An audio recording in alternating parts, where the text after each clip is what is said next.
Podcast for life. Oh, my name is Linh Nguyen and my co-host is Edward Thomas. Edward who? Edward Thomas. Edward who? Shut up. Lamar. Don't say that. No one should. Today, No one should know my private name. my private name. My friends, today we're talking about a really explosive topic. Yes, it is. It's explosive, especially in Sweden, but also I think in other Western parts of the world. It will be like a volcano soon. Ash raining down. You're So, supposed to keep the volcanoes going. So. Okay. Ash raining down. Rocks falling out of the sky. The earth is shaking. okay. So let's talk about when in life you should have babies, children, someone you Someone you can Pass call the- your child. pass your genes on to. Wow. Wow. Blame all the problems in your life Someone you want on. to give your Levi's to. Because, you can't get into them anymore. So you might as well give them to your children. Yeah. Yeah. I think that's really explosive because people do other decisions that are, Let's just I tell the don't know, truth. it's Lynn. really personal. People are waiting to have children because they're treating children like they're accessories as opposed to the combination of our love. I think also they're misguided in the sense of they think that having kids at 35 or 40 is just as good as having kids at 20 or 25. It's not, sorry. No, but I believe, or I think that people think like that. I don't, but because I everyone's think been so. told not to look at. So objective truth is when something that's true for everyone. Mm-hmm. But if there's only subjective truth instead of objective Ooh. truth, then what happens is it's whatever feels good or seems right to you. Whatever is what you go to. say exactly is correct. And the problem is that people think that, well, it doesn't matter when you have kids. I can have kids at any age. No, you can't, because biologically, sorry, ladies, there is a thing called menopause. Expired date. Yeah. Where your eggs are you, foul. You have those eggs for a certain amount of time, and after a while, They start go to get bad. old. And that's the difference in biology. Men, we produce new sperm all the time. It's Yeah. just that after a while, also the sperm we produce might Get be a little tired. defective. It ain't as good as the good stuff when we were younger. So and that makes it that, yeah, a man can produce children, but maybe not quite as easily when he's older And as not when he's quite younger. as healthy children too. No, that doesn't matter. Because I've seen studies where older men might seem to produce more kids with like ADHD or autism, stuff like that. Yeah, that's But- great. A whole society full of ADHD. That would be perfect. Oh, I'd love to live in that village. So I have a couple of examples Yes. to So should scare we- you guys into having kids. Okay. So the whole point is that Lynn has an agenda, and now we're about to figure out what that agenda is. No, not But gender. how old were you when you had Numi? I was 25. I just turned 25. So I turned 25 in September, and then I gave birth to Nomi in October. Wow. So I just turned 25. Wow, then. you were like born, and then 1 month later you had a daughter. That's amazing. My birthday and Itai I got when I was 29. Yeah.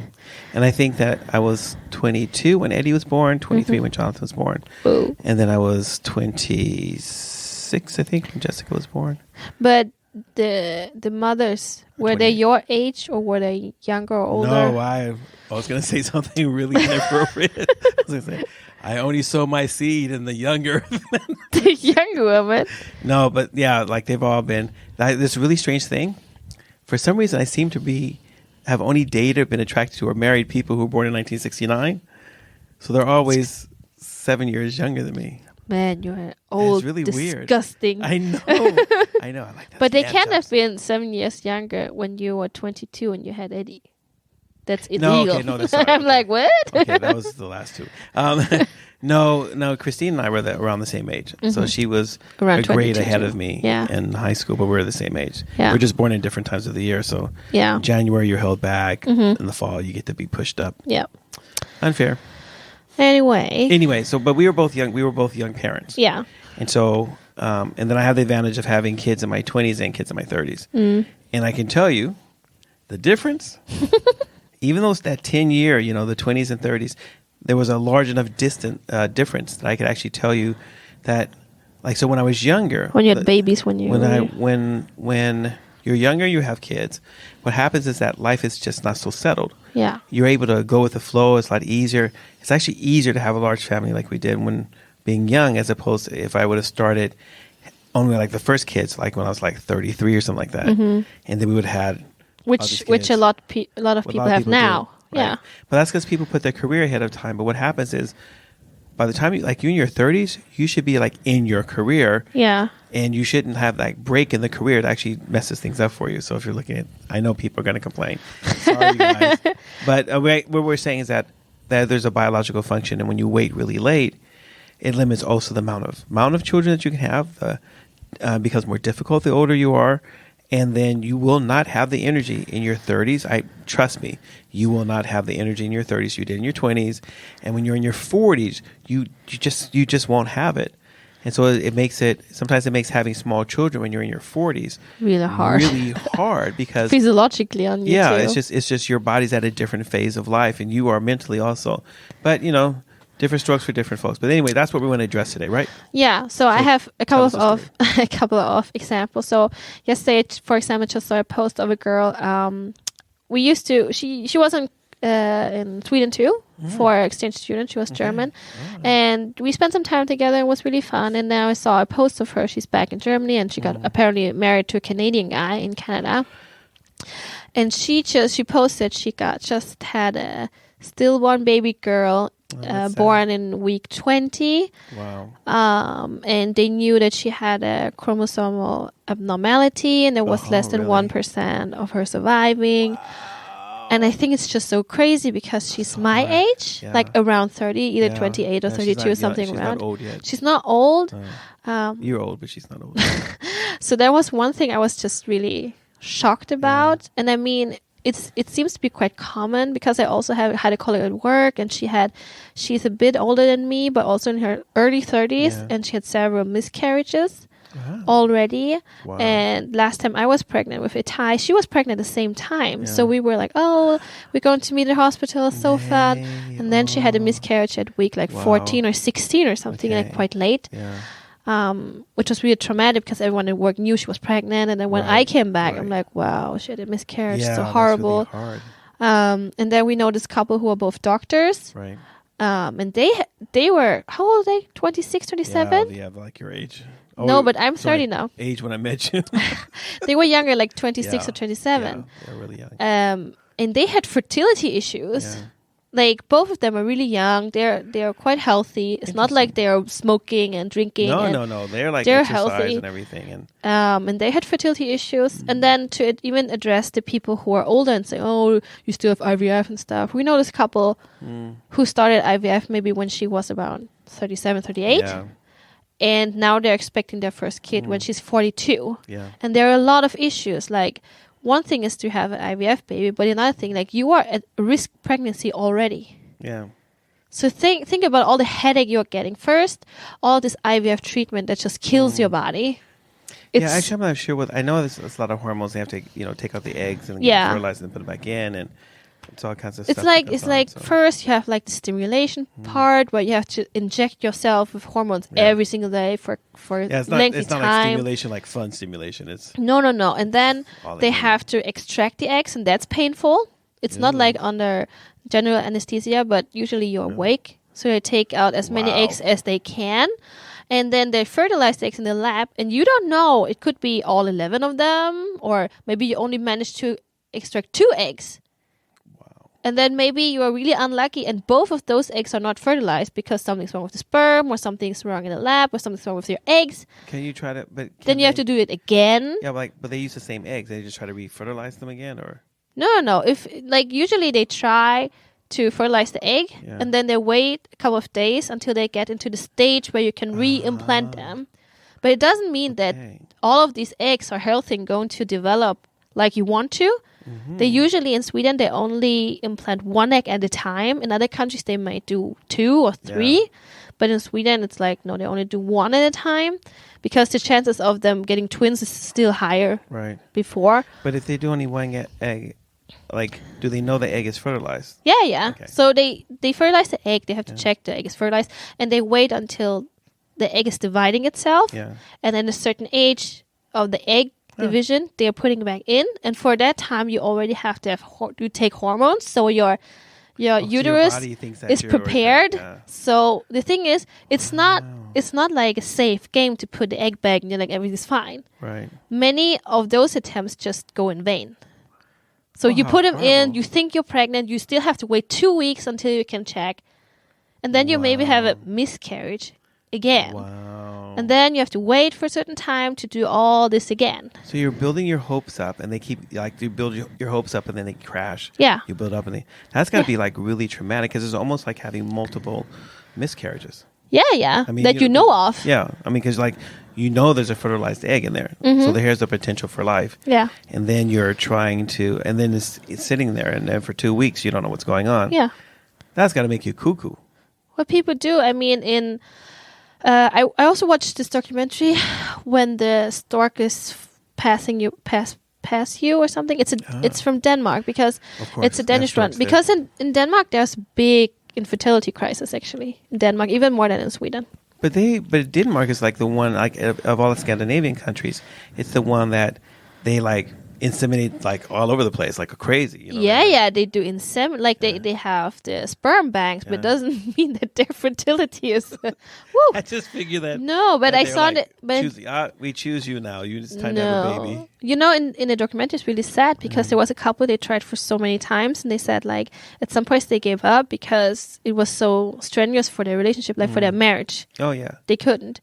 And then there was another girl. She was, I was shocked because she said, "Oh, I wanted to be a young mom because I have PCOS or endometriosis." Oh yeah, so endometriosis. Yeah, and she said it was really hard to conceive, and she didn't have a partner then. And then she was 30, and she said, "I want to be a young mom." I'm like, "What do you mean young mom? You're 30." I was like, "Shoo!" So people think when you're 30, you're a young mom. Yeah. I'm like, well, biologically, that's really incorrect. Biologically, no. You could be a teenager. Like my mom was a teenager.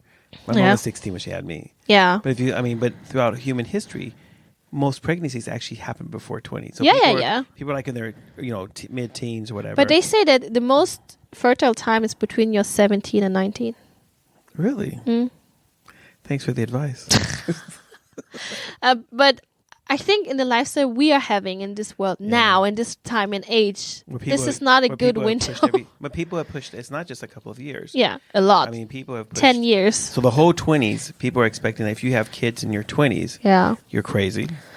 You're immature. You're irresponsible. But think like, I mean, when I was, so back in 1980 when I graduated high school, some people decided to get married and had kids when they were like 19. Yeah. Because they were 18 when we graduated high school. 19 and 20, they were having kids. And it wasn't like, oh my God. It was like teenage parents. They're like babies, It was like, I mean, now they're adults. They finished high school. They're married. Their love has continued from high school into adulthood, and now they're just like flowering all over the place. Be fruitful and multiply. And so it didn't seem that weird. But if you think about like nowadays, someone being at like 19, 20 or 21 or 22, people look like you. People are like, what kind of sect do you belong to? I think one thing is the being married thing, and the other thing is having kids thing. But for example, a really close example would be my sister-in-law. She got married when she was 19, and she had her first kid when she was 20. But I think in her case, I understand why people say you should wait, because she just graduated high school. She has no higher education. Right. I'm not saying you have to go to university, but you have to have some kind of occupation. But you should get a bachelor's degree in mothering and fathering before you're allowed to conceive. And then she just kept having babies, and then her husband is not really not able to support the family financially, and I think they're struggling a lot. And I would imagine if she would have just waited a couple of years. To our podcast? I don't think so. Okay, good. Now we can talk about them. It's nothing I wouldn't say to them in the face, so it's no. But it's now fine. you just said it for all of our 100,000 listeners. So all of you 100,000, please do not try to investigate who these people are. Please. Well, I have two sisters-in-law, so they never know. We know which one it is. But I just think in her case, for example, I think it's really sad because it sets you up for life. Like you'll have a worse start in life, and your children do too, and that's what I mean, not necessarily though. And that's what I think most people I talk to who wait is their is their argument. Like, oh, I want to have everything prepared for my kid. I want to be able to offer something for my kid. I want only the best for my kid. But that's consumerism. I mean, if you think for hundreds of years, kids People were born just- into families. Most families were poor. Yeah. So most families in the world were poor, and we populated the earth with a bunch of poor people having children. Now, all of a sudden, it's like we think that having things. So you think that It's having more a really, important. really fancy house, or kids having their own room, or kids having enough clothes and designer clothes and all the things like that, that's not what makes a good parent. A good That's family. That's just providing a lot of stuff. Yeah. That can make kids becoming dependent upon dead things. But actually really, so I don't think it's anything wrong with being a young parent if you're mature enough to actually be able to handle the responsibility, because you have to be responsible for the child's development. Yeah. You yourself have to be equipped to be able to input something. I can't give to my children what I don't have. Yeah. So one of the things is like, one of the things I wish that we could do, like I wish even at our church, I wish that somehow we could get people to understand Courses. that, like Parenting courses. But not so much, this is the only way to parent. No. But we want to equip people so that in their parenting, they actually have things that they can give. They actually can see what healthy parenting is all about. Mm-hmm. Because good parenting brings, even in the worst of situations, regardless of how poor you are or whatever, good parenting with really good ethics and morals really does help kids out. Yeah. But you have... It also makes them resilient, Yeah. Not always getting what they want at just a... I mean, I spoil my children getting what they want, but that's me. That's you. Maybe you shouldn't be doing that. No one else has to do that. I can handle it. No, okay. The spoiling. My kids don't get whatever they want. My kids don't get whatever they want. No, I don't. We didn't have anything to give them anyway. So they no, keep can't afford that. Keep asking. No, but I think that for some people, I think that waiting makes sense. And for other people, I think that waiting just doesn't make any sense. And that has to do with each individual case as you're looking at how well is that person equipped. Like I wish if they that don't because believe themselves. we don't let people drive cars unless they have a license. Yeah. Because you have to know something about the rules. Yeah. So you don't risk other people's lives and your own. And, I mean, I'm not saying that we should sterilize all of society first and then only allow certain people to have children, because that would just be whacked. That would be really only rich people would bad. have children, and they would pay poor people to have the children for them.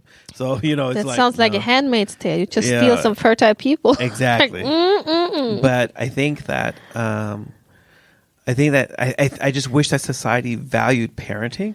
So I think one of the problems we have is that when motherhood became a burden. It became, as the feminist movement, I know I'm going to get calls about feminism, as the feminist movement gains acceptance and gains influence and everything like that, one of the mistakes of the feminist movement was actually to downgrade something that women have been doing for thousands of years, and that's motherhood. Yeah. And instead of looking at motherhood as, here's this big burden, here's a thing that's keeping you from being able to compete with the men, they should have like lifted up the status of mother. Because men can never be a mother. I tried. They can't. They tried. can't. It's not the same. Their fake, brains are not wired that way. No, so their biology is not wired that way. Heels. Didn't help me. I was still a father in high heels. Yeah, so it's just not the same. I'm just joking. I didn't walk around in drag. Even if they would like to. Even if I did have shows for my kids. I'm just kidding. Here's Daddy. It's not about you. It's about me. No, but I think that I wish there was a way that we should design a test. A test that would assess the competency of a particular couple to be able to actually have enough to raise children. And then what people are missing is like dating. What people are missing, then we would tailor our lessons for helping the people tools. to be equipped. Yeah. You need this and this tool. So there's some parents. So if you're a parent and you don't read, you won't read to your children. Not reading to your children actually affects their development. It all really kinds of aspects of that. It's like not like speech you are and everything but parents who don't read don't understand the value of that because they don't understand the value of reading. Mm-hmm. So like being able to help them with that, or parents who some parents have really bad anger management. Mm-hmm. So I've heard parents call their kids things that you shouldn't call a kid. Yeah. You little MF, and beep, beep, beep. Yeah, there are the dirty beeps. beep. Get your little butt in the butt house. Butt. Wow.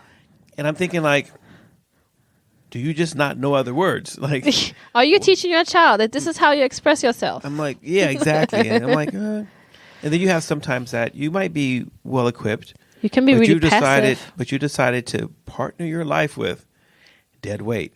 And because of that, I know, doesn't that sound horrible? But because of that, that's going to limit your ability to be able to pour in to the formation of your children. Yeah. So sometimes it's not just the individual. Sometimes it's the dynamic between of that couple, or where someone puts, you have someone who's lazy, and but they also have a bad temper. Oh, so lazy people with bad tempers means that you can't get them. You just end up not getting anything done, and then obviously your kids suffer. And you get burned out because you got to do everything. And you can't ask the other one because they're going to scream. You stop caring because you're burnt out, so you can't do anything. The kids are not gonna do well. But I think that I would say probably not in your late teens, because people are developing so late now. Yeah, you're not. I just feel like people are just not mature anymore. They just... No, but I mean, imagine like maybe 100 years ago, people even if they went to school, maybe they were finished at 12. Oh, yeah. At the longest. Yeah. Then they would go work on the farm or doing some other stuff until you were 16. Yeah. You were out in society by the age of 16. Oh, yeah. Either you were on the farm or you were out in society or in some... 14, you're an adult. You're out there. You're like hunting, fishing, taking care of the farm animals. Or working in the shop somewhere. I mean, so by the age of 16, 17, you have seen society. And then by the age of 18, 19, you were married and had kids. I was late. Probably were married before. Probably 15. Yeah. The for girls, I think guys usually had a little bit longer window. That's because we were dumb. No, because they had to work and they have to come with something, Because we're dumb. But anyway, I'm just going to say it, guys.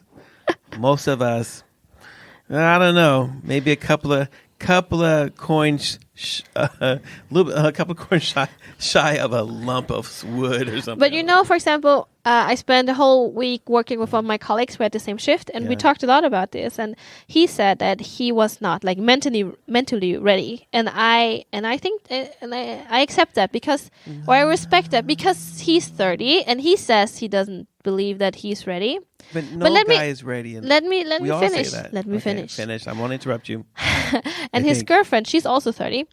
But she said, well, we have to get a bigger car and we have to have this much saving and we have to have a bigger apartment because the kids need all their own room. I'm like, dude, all of this is not necessary, especially not if you don't even have kids. Even if you would have a newborn, your baby will not say, hey, I want my own room. Hey, I want another car. No. Baby saying, listen, I don't need my own room, but I do need your room. Listen, I need mama now. Exactly. Go away. Exactly. I'm going right in the middle of you guys. You're not having any of the babies because I'm right in the middle, making sure I'm the only one. All attention on me. So I think, I don't know. But then, on the other hand, I went on after work with a lady. And I don't know, she seemed to make poor decisions.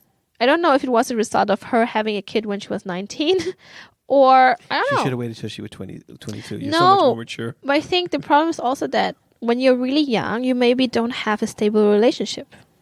Nah, that depends. A lot of people don't. Most people nowadays, when they're young, they don't have stable relationships. Ed, are you ever in the world? Ever? Yeah. You're just in your Christian bubble. I walk out the doors of the church. I breathe the same air as everyone else. I go back into my bubble and say, "Oh God, keep me safe in the real world." I like it here. Everyone is so fake friendly. But I think maybe let's try to find a recipe. What are realistically say standards you should fulfill before having a kids? I think to have a stable relationship with a partner, I think you should be married. That's my opinion, because if you can't handle marriage, you shouldn't be able. You probably won't be able to handle parenthood. I mean, we have this. It's just because of you. You didn't follow that recipe, dude. Because we have an increase in. There's so many single mothers. Mm-hmm. Well, it's mostly single moms. Yeah, but that's why I think you should be married. It's not because relationships were stable. I think. I think there are other things, but that's more of a relationship episode and stuff like that. Yeah. And about making unwise decisions in partnering. It's not a matter of maturity. It's just a matter of stupidity. But That's a Okay, different so thing. you can't grow out of it. You're just stupid. Some people, because we see people repeat the same mistakes over and over again. Mm-hmm. Madness. But I think that, so we have to talk about if it's in the Western society, if it's in the Eastern society, because there's a difference between the East, we say some East-West. Yeah. That's one difference. Rural versus city life. So some people who live in like a city, an environment or a society where they're dependent upon agriculture. People tend to mature a lot faster because everyone's got to help out and stuff like that. And so in that case, getting married at a younger age doesn't make, it's not so crazy. Well, if you're looking at like city life, though, we're looking at people in big cities and everything where there's all these distractions and you're just not. Feel you have to do a lot. You don't really seem to mature because you don't have to take responsibility there early. You can still play video games at home in the basement of your when parents. When you're 25. And not pay rent or anything. Yeah. How nice. And in that case, then you may not necessarily mature very much. But now you're talking about age. I was talking about, for me, I think. Well, but that was just, no, I was saying age, east, west, and city. And so I think it's a complicated picture is what I'm saying. I think that you should have a stable relationship as best would be. Hopefully. Married. Now I'm just giving a recipe. Like but hopefully a stable relationship. It's hard to say you have to have one. I feel like you have to have one. Oh my gosh! If you're going to plan like I would like to have children, then I think you should. Okay, well, exactly. I'm not saying like things are like this, and I'm saying like this is if you're thinking about, hey, I'd like to have children in my bucket list in my life. Wow. So I would say you should have a stable relationship, and that's where most people fail. Because they have real difficulties getting a relationship or even getting married. I have a lot of friends who are 30 plus, and they're not married. So I'm not like, really? They might want to have children, but they don't have the partner for it. We should start a business. Okay, for me, that's stable relationship. Stable relationship. This is Lynn's box. Yeah. Stable relationship, at best, would be being married. Yes. And then I think at least one of you two should have a stable income. Like in Sweden, would say fast anställning. I've seen from my sister-in-law, if you don't have that, you're going to have struggle and conflicts more than you would have need. Anyway, that's my bucket list. Okay, so that's your... One of you should have a stable income. Somebody better be making some money. Yeah, better some money. And then stable housing situation. What does that mean? You don't need to concern about next month where you're going to be. It doesn't mean that you have to have your own house. It doesn't mean that you have to have your own, like you have to own it, but something you can rent that you will not be kicked out the next 6 months, for example. That's important for me. Housing. So. And then. Refugees? What about refugees? Well, so say like you have a stable relationship, you have stable income, and all of a sudden you become a refugee overnight. But we're not talking about this special circumstances. I'm just talking about the normal Svensson. I was just thinking about in my mind. I was thinking. We can talk about the special circumstances in another podcast. Okay. I'm just talking about you are a normal Svensson. Normal Western. Normal society. Svensson. So now we have stable relationship. We have one of them should have stable income. The world, people. Yes, we're talking about stable housing situation. And then I think your mental state, like you have in your mind, you want to have children in your life. Because if one of you like, nah, I hate children, I don't want to have children, you shouldn't get children. You got married. Yeah, then you have to work on that first. Yeah, I figure like sometimes, and that's... You make your bed, you lie in it. Wow. So you have stable relationship, you have income, you have housing, you have the wish for children. Mental state. So that's 4 things I think. Yeah. I think those things are crucial. I think all the other things, you will figure it out. It's fine. Okay, tell me your bucket list. As long as you love each other, do whatever you want. Live dirty. Be a hippie. Live in a tent. Okay, so there's this woman. You know that nowadays people will call social services on you. No, listen. There's a woman. Just say it. And she lived homeless first, and she had met a guy, and then she became pregnant. And so her parents helped her to buy a piece of land with with a house on it and the woods in Sweden, and that's where she lives. She lives there by herself. She doesn't have any other man or anything. She has her kid, raising her kid there and everything. And everything they have is what she's either made or she's got generated. So they're living a pretty simple kind of life with a lot of, but the kids seem to be really, really happy and well adjusted, much more than like maybe other families that would have had all those other boxes, a stable relationship and I think I think it's so hard to say this is what you should have. I mean, I understand the idealism of it. It's just but statistics. I guess I just see so many different kinds of.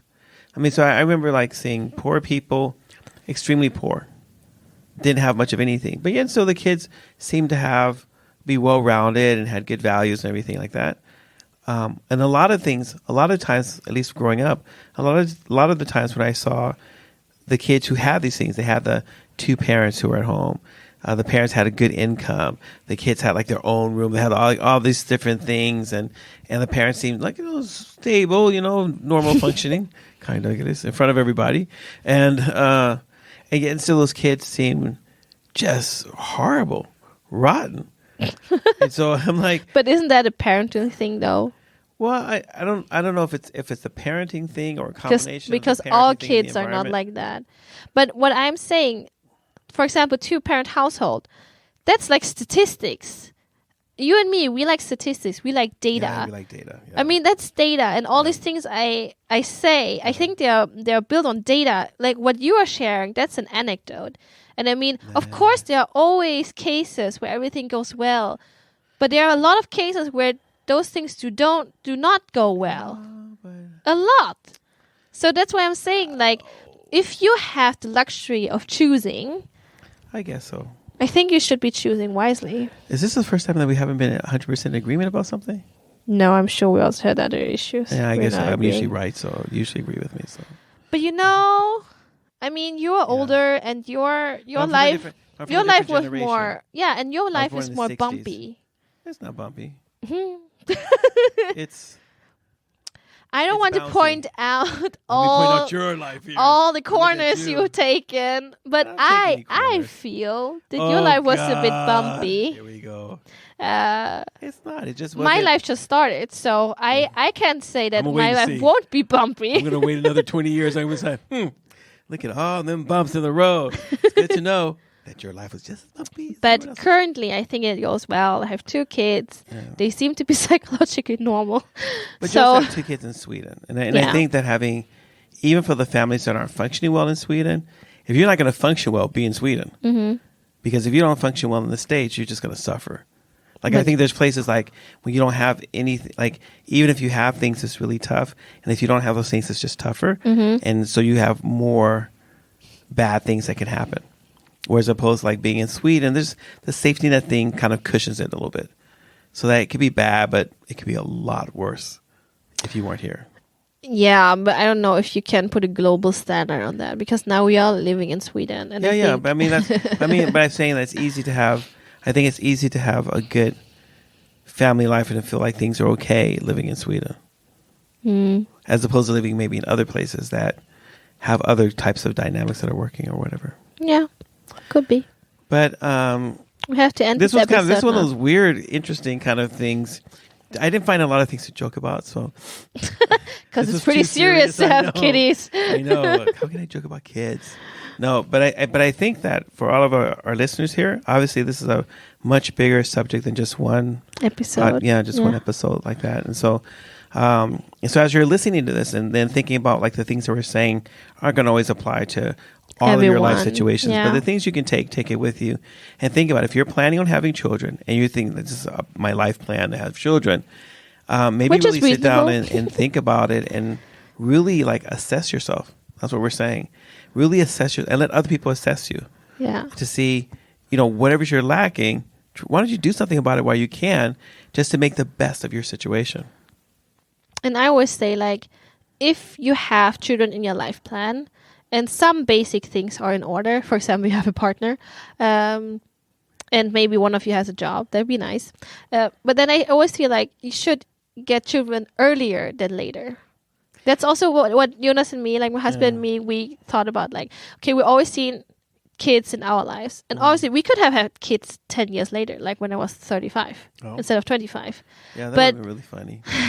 But Jonas and me, we decided, but we want to have kids, and we don't know how it's going down the road.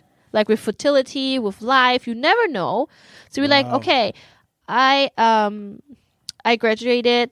I got married when I was 22. I graduated my bachelor. I got married. And then after... Wow, this is such a long time. It's like almost 10 years ago. 10 years ago. Almost 10 years ago. You old. And then when I was 25 and I graduated again, we got a baby. And then I worked. And then we got another baby. So, there are a lot of things like... Every time you start to get a degree, you get pregnant. Yeah, but I don't get my another degree. I will get my degree somewhere in 2023 or something. Oh, but you... Okay, moving on. We don't want to...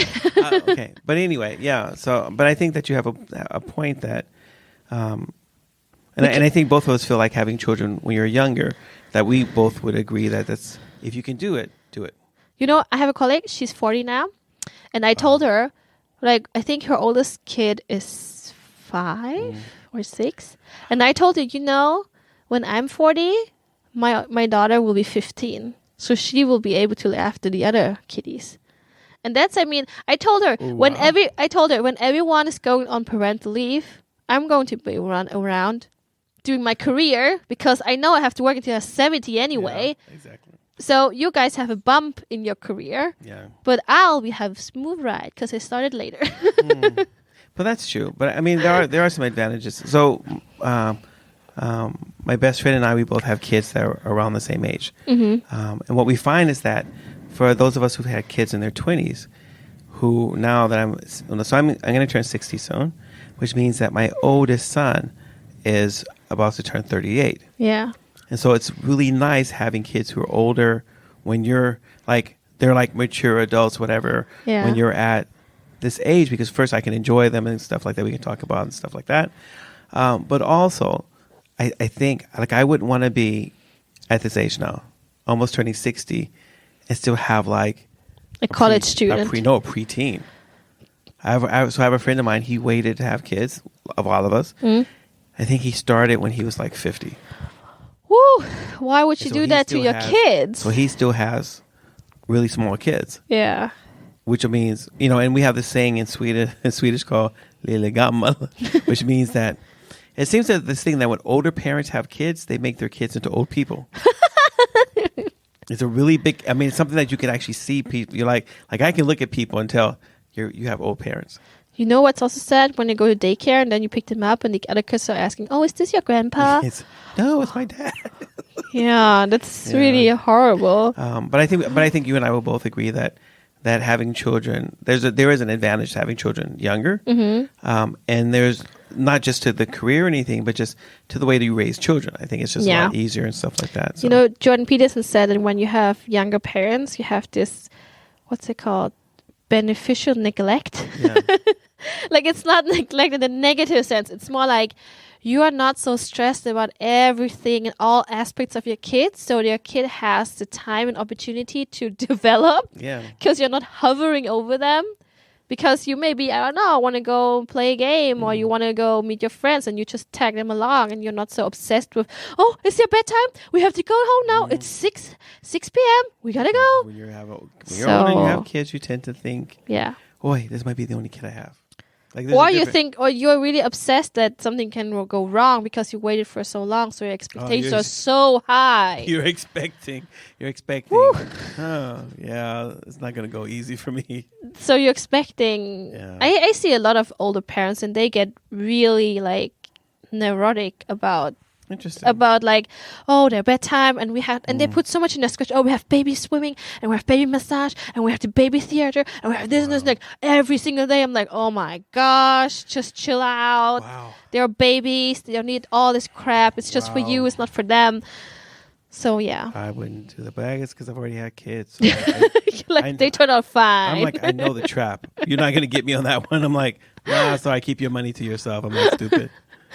My baby does not need designer Nikes. Yeah, I did that with Sounds the like first crazy. one. Eddie got designer Nikes. And then you realize Because the girl's like, she's like, I'm at the store. She's like, oh, what are you? I'm like, oh, I'm shopping for my son. He's a newborn. Really? Have you seen these Nikes? I'm like, those are so cute. Oh my, she goes, and they would look so. You put them on his feet. Oh my gosh, they're the cutest things. A week later, he couldn't get his big foot in there. I'm like, I just paid. This is like in 1984. I paid $38 for a pair of shoes no bigger than my thumb. wow. How Why would she stupid do was that? that? Yeah. Why would she do that, dude? Because when you're a new parent, you're stupid. And you Just go buy anything that's in the store, and the person Then says someone like, says, you need that, You and need to have this if you're a good parent. Yeah, you need to have I mean, this. you don't want to deprive your kid. Yeah. No, I don't want to deprive your kid. Okay. wow. Anyway, thanks everyone for listening to us. Yeah. Obviously, if you guys want to hear more about this, please continue to write to us and help us to formulate, our different episodes and stuff like that, because we really like to interact with you. And thanks for listening. Thanks for our over 100,000 supporters. This year, we like to, before the end of the year, spread it out. Just make people in your family sign up for us, because we really would Listen like to to get to us, 200. subscribe to us on YouTube. Yes. Just follow us on YouTube. Follow us on Spotify, iTunes, Everywhere. Podbean. Yeah, we're like all over the place. We are We're like peanut butter. publishing every other week. Yes. So we'd like listen to to publish us. that. Maybe some point we'd like to publish every week. Yeah, we could. Me and Laurie was talking about it, but it has to do with you and I. But anyway, everyone, thanks for listening. Thanks for following us. Thanks for the support all throughout this year and through COVID and everything. We really do appreciate you, our listeners. What do you think, Lynn? Do we appreciate them? Yes, of course. Oh, I'm glad you said that. 'Cause I got this gun to your head. And if you had said the wrong thing, sister, no, I wouldn't do that to Bye, them. everyone. Bye, everyone. Take care. Thanks for listening. Thank you for listening. If you have any comments or ideas, please send us a message to fikaforlife@mail.com. Fika, F-I-K-A. This was the Fika for Life podcast with Lin Nguyen and Edward Thomas, and we hope to hear you again.